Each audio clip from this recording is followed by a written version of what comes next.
Évidemment, pour nous, on a un automne musclé.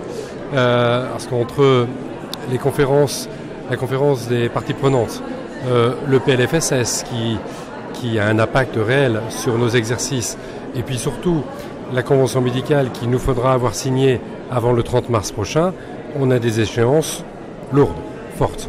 Vous savez combien j'ai mis ma présidence et finalement inscrit la CSMF, et on en parlait tout à l'heure, dans une politique faite de droits et de devoirs. On pourrait l'exprimer autrement, dans une politique faite de liberté et de responsabilité. Et je pense qu'on a ces deux notions, ces deux valeurs chevillées au corps. Il faut y mettre de la confiance avec les différents acteurs.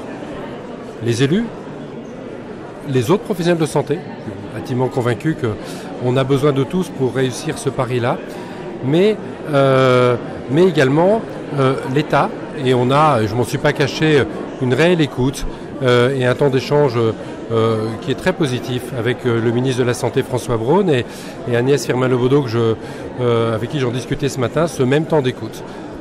Et après on a un temps financement qui va se passer par ce que l'État va mettre sur la table et qui va nous servir de cadre aux négociations conventionnelles.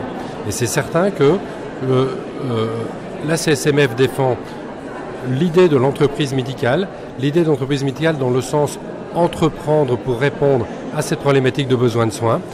Mais si on pense qu'on y arrivera avec la rémunération actuelle servie aux médecins libéraux français, je pense qu'on fait fausse route.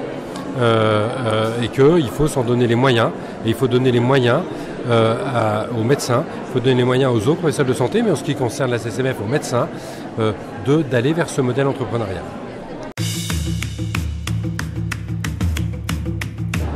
En observateur attentif, vous n'avez pas oublié que le titre générique des universités de la CSMF 2021, c'était « Ma santé sans la chlorophylle ».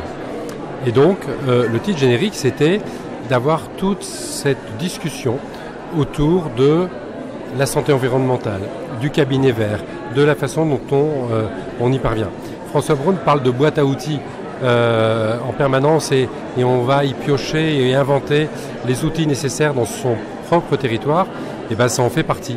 Je pense par exemple que vous et moi, on a peut-être des enfants qui prennent le bus scolaire pour aller à l'école. Quand on revient des vacances les uns les autres, il y a des bus verts qui transportent les plagistes, entre guillemets, pour aller de façon, entre guillemets, gratuite. Rien n'est gratuit. Mais les communautés de communes mettent à disposition des touristes, finalement, le moyen de se rendre à la plage de façon sécurisée.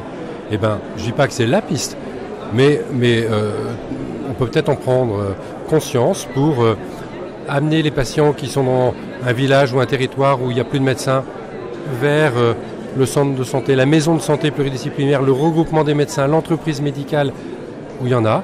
Incitons, comme on le fait ici en Champagne-Ardenne, les consultations avancées. Vous savez qu'en Champagne-Ardenne, les médecins spécialistes libéraux exercent sur plus de 8 sites de consultation distincts de leur cabinet principal. Ces cabinets étant distants de 50 à plus de 120 km. Et c'est vrai pour ce qu'on appelle les médecins de second recours. Donc mais le premier recours aussi. La ministre citait tout à l'heure l'exemple de la maison de santé de Saint-Martin-sur-le-Pré, c'est juste à côté de Châlons-en-Champagne, et mettait en avant l'initiative des médecins spécialistes en médecine générale qui y travaillent et qui vont de temps en temps ouvrir une consultation dans le territoire d'à côté où il n'y a plus de médecins.